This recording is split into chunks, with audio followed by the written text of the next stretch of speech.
Good evening to everyone, and an especially good evening to Miss Kate Brown, who is the governor of Oregon. That is quite a mask. Regardless, earlier today, the Department of Labor came out and they officially announced that they have suspended their implementation of the national vaccine mandate, meaning that OSHA will neither enforce nor implement the vaccine mandate for private businesses. This, by the way, came after a court order from the Fifth Circuit essentially forced them to do so. Meanwhile, over at a university in Virginia, an assistant professor of criminology has just come out and said that society should remove the stigma surrounding pedophiles, and instead, we should be referring to them as MAPs, or minor attracted people. Let's go through it all together.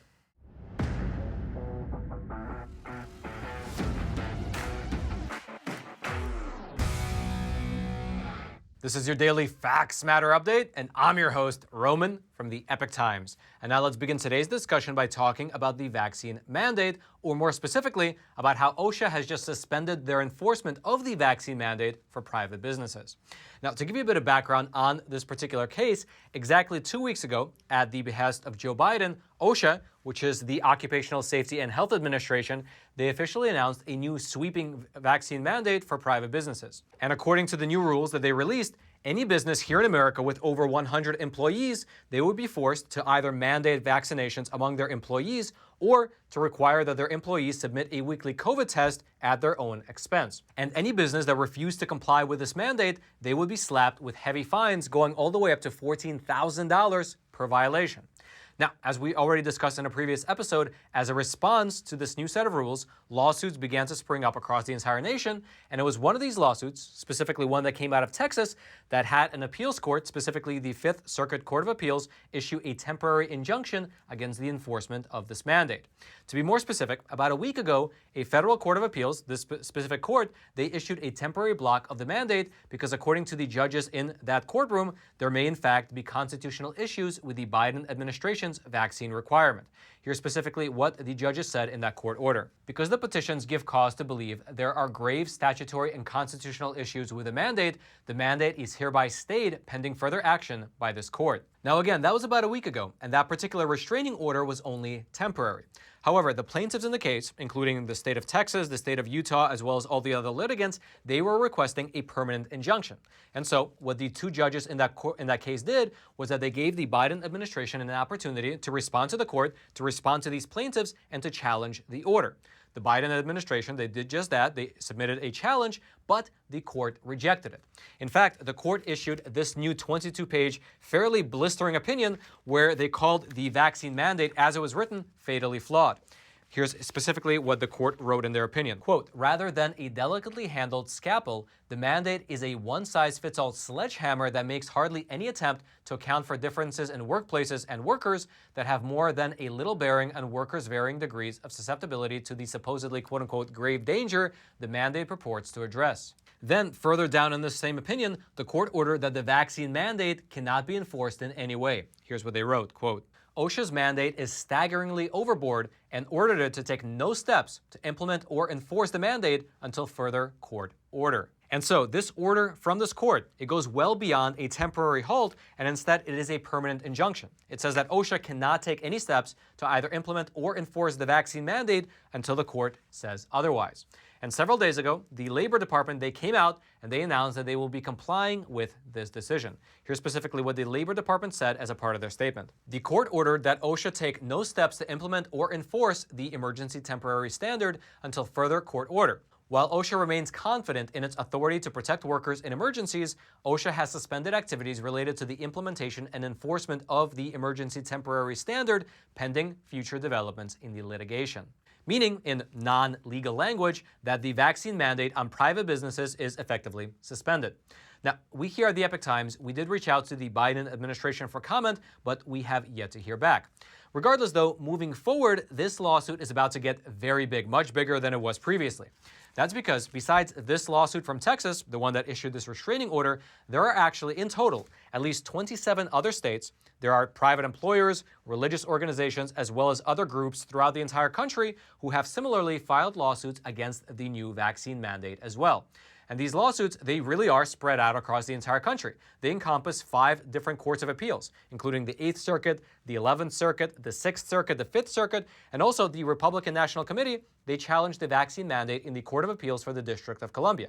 And so literally, it goes across the entire country. So what does that exactly mean? Well, to summarize, besides this Texas case, you have cases across the entire country that are likewise challenging the vaccine mandate. And the different lawsuits, they are all using different legal arguments to make their case. For instance, some lawsuits are saying that it's a violation of the Religious Freedom Restoration Act. Some are saying that it's a violation of the First Amendment. Some are saying that it's beyond the scope of what OSHA is authorized to do, etc. There are many different arguments.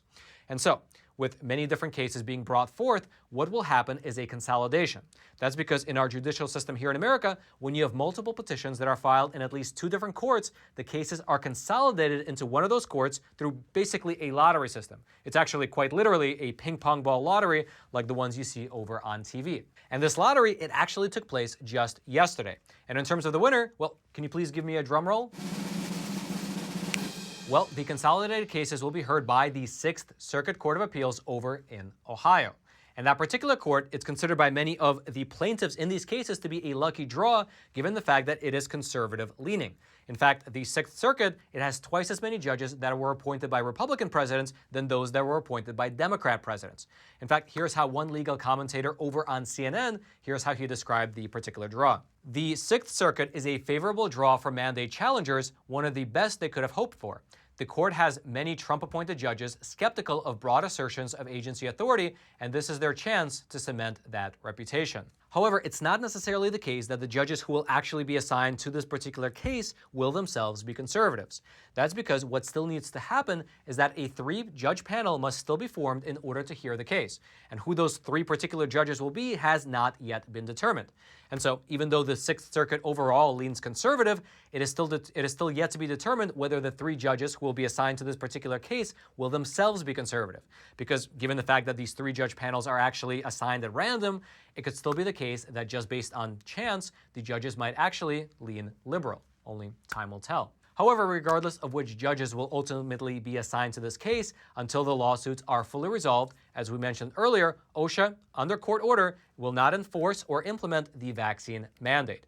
And then furthermore, given the nature of this case, the large nature of this case, as well as the national implications, regardless of what will ultimately happen at the 6th Circuit Court of Appeals, this case has a 99.9% chance of getting appealed once again to the U.S. Supreme Court. And so very likely within a few months, it'll be the U.S. Supreme Court which will ultimately decide whether this vaccine mandate is constitutional or not. If you'd like to read more about this lottery or about this permanent injunction that OSHA was just slapped with, I'll throw all that into the description box below this video for you to check out. And all I ask in return is that you take a quick moment to smash that like button for the YouTube algorithm. And now, before I move on over to Virginia and discuss how a professor there is looking to normalize pedophiles, I would like to take a super quick moment and introduce our sponsor for today's episode, and I will do so from the sound booth. That's right, Roman. The sponsor of today's episode is an awesome company called American Hartford Gold. As I'm sure you're aware, the rate of inflation right now in this country is accelerating like crazy. I mean, everything from the cost of lumber, cars, houses, food, gas, everything is increasing at an accelerated pace. However, in my opinion, what the most amazing aspect of the system is that you can take this money, which I actually think is as fake as monopoly money because the Fed and the Treasury just print this out of nothing, and you can use it to buy real money from American Hartford Gold, which is gold and silver coinage. Take a look. This is a box that I get every single month from American Hartford Gold sent to me because I believe it's a great hedge against inflation. This is something that has had value for 5,000 years. It's had value across the world in Russia, China, America, India. I mean, this is the real stuff right here. This is a beautiful, actually Canadian maple. And this is right here is some silver coinage. I don't know if you can see how shiny and beautiful it is. Yeah, but I just get these every single month because I believe that unfortunately the US dollar will eventually fall as the global reserve currency, as sad as that is. And I just want to hedge against those people in Washington, D.C. continuously printing our prosperity into oblivion. And I would highly recommend that you do the same. Go on over to the website for American Hartford Gold and consider doing business with them. They're an awesome company. They sponsor a program like ours, so they obviously care about the truth getting out there, but they also have an A+ rating with the Better Business Bureau. They have a great customer support staff when you call them. They're super friendly, and they make the entire process super simple. Because not only can you get these packages here delivered directly to your doorstep, but you can call them up and set it up so that you can actually get gold and silver directly deposited into your IRA account, again, making it all super simple. And right now they're offering a special to viewers of Facts Matter, where depending on how much you buy, how much gold and silver you buy, they will throw in $1,500 worth of free silver on your first order. So give them a call at 866-242-2352 or text Roman to 65532. Also, I'll throw a link to their website down in the description box below. And American Hartford Gold, thank you so much for sponsoring this episode. Now, Roman in the studio, back to you. And now let's move on over and talk about education. Imagine for a moment that after 18 full years of raising your kid, you send them off to college. You likely feel pretty good about that. I mean, you're at home, you have an empty nest, you did a good job, and you can kick back and relax. However, within just a few months, your son comes back home for a visit, and you ask him, "Hey, Johnny, what are you learning over in college?" And he looks at you and he says, "Well, Dad, I was thinking maybe we should reduce the stigma around pedophiles." You look at him shocked. Well, you might think that's ridiculous. However, it might not be. That's because a non-binary assistant professor over in Virginia has been calling for the stigma of pedophilia to be delegitimized. And of course, this is an individual who is teaching our children over in university. Now, to start with, before we get into the actual discussion, I want to mention that this professor identifies as non-binary. And frankly, in these situations, I never know what pronouns to use so that YouTube doesn't kick my video off of their platform. And so instead, for the duration of this episode, I will just refer to this particular professor as Professor Allen, which is their name. And Allen is an assistant professor of sociology and criminal justice over at Old Dominion University, which is located in Norfolk, Virginia. Professor Allen is also the author of a book titled A Long Dark Shadow: Minor Attracted People and Their Pursuit of Dignity. And just last week, Professor Allen gave an interview to an organization called the Prostasia Foundation. And this particular organization, if you've never heard of it, it's a nonprofit that, among several other things, hosts a section on their website called the MAP Support Club, which is a, quote, community for minor attracted people to find friendship and understanding among peers. And during that interview, Professor Allen said that in place of the term pedophile, society as a whole should instead use the term MAP, which is minor attracted people or minor attracted person. That way, nobody's feelings would be hurt. Here's specifically what Professor Allen said during that interview. "I think it's important to use terminology for groups that members of that group want others to use for them." Furthermore, Professor Allen suggested that using the term MAP will lead to less stigma being applied to pedophiles. Here's again what Professor Allen said during that interview. "It's less stigmatizing than other terms like pedophile. A lot of people, when they hear the term pedophile, they automatically assume that it means a sex offender, and that isn't true, and it leads to a lot of misconceptions about attraction towards minors." Furthermore, during that same interview, Professor Allen suggested that pedophilia is merely just another form of sexual attraction and it should be tolerated by society. Here is specifically what Professor Allen said on this front. "On one hand, just because someone has attractions to children does not mean that they will never experience attraction to adults as well, or even that their attractions to children will persist for their entire lives. Sexuality can be fluid, and there are many MAPs who have a range of attraction to both children and adults." Now, as you can imagine, when this interview came to light, people were generally outraged. Not only because of the nature of the comments about both normalizing pedophilia and adopting the term minor attracted person, but more so because this was an individual who was teaching at school. This professor was shaping the next generation of America's leaders. And so, given the large amount of pushback over on social media, just yesterday, Old Dominion University came out and they announced that they had placed Professor Allen on leave. Here's specifically what a spokesperson for the university said in a statement. "Old Dominion University has placed Dr. Alan Walker on administrative leave, effective immediately, from their position as Assistant Professor of Sociology and Criminal Justice. Reactions to Dr. Walker's research and book have led to concerns for their safety and that of the campus." However, in another statement that was released by the university, they, on the one hand, said that they don't endorse crimes against children, but on the other hand, they did defend the research that Professor Allen was conducting. Here's part of that earlier statement. "It is important to share that Old Dominion, as a caring and inclusive community, does not endorse or promote crimes against children or any form of criminal activity. An academic community plays a valuable role in the quest for knowledge. A vital part of this is being willing to consider scientific and other empirical data that may involve controversial issues and perspectives." Furthermore, after this backlash manifested, Professor Allen released a statement saying essentially that this research will, for one, help to prevent crime, and secondly, create a more inclusive society. Here's what Professor Allen said in the statement. "I want to be clear. Child sexual abuse is an inexcusable crime. As an assistant professor of sociology and criminal justice, the goal of my research is to prevent crime. I embarked on this research in hopes of gaining understanding of a group that previously has not been studied in order to identify ways to protect children. And Professor Allen suggests that the best way to achieve this goal is to, for one, destigmatize pedophilia, and secondly, to use the term that the pedophiles themselves wish to be used for their group. And by the way, just as an aside, I've actually been seeing more of this type of argument in mainstream media recently. In fact, I remember about a year ago, I was flipping through the pages of New York Times, and I was really surprised because they had a full-page article there pretty much about this exact same topic, about getting rid of the stigma surrounding pedophiles. Regardless, I'll end the segment with a quote from a student over at Old Dominion University. Honestly, it just sounds gross. Just because you're not acting on it, to acknowledge it is weird and not okay at all. It feels uncomfortable to know that someone's like that on campus. And just as a closing thought, if you happen to have any kids in college right now, maybe it's a good time to give them a call and ask whether they are being taught things like this in the classroom. If you'd like to read more about this particular professor over in Virginia, I'll throw several links to this particular case into the description box below. And all I ask in return is that you take a quick moment, if you haven't already, to smash that like button for the YouTube algorithm. And now, since you've completed this episode of Facts Matter, I would highly recommend that you go on over to Epoch TV and check out an awesome episode of California Insider, where C-Mac goes in and he exposes how drug cartels are essentially taking over entire desert towns in California. Here's a trailer for that episode. This is not just your illegal marijuana, Cheech and Chong, characters out there. These are high-level, sophisticated criminal organizations. The desert towns in California have seen a dramatic increase of illegal marijuana plantations, operating through means of water theft, human trafficking, and violence. They're popping up quicker than you could get them. It's almost like the police are playing whack-a-mole. I mean, they raid 2 or 3 or 4 a day.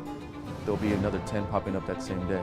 Marijuana legalization here in California. Voters legalize the recreational use of marijuana. Due to the Proposition 64, which lowered the penalty on illegal marijuana growers, the black market is out of control.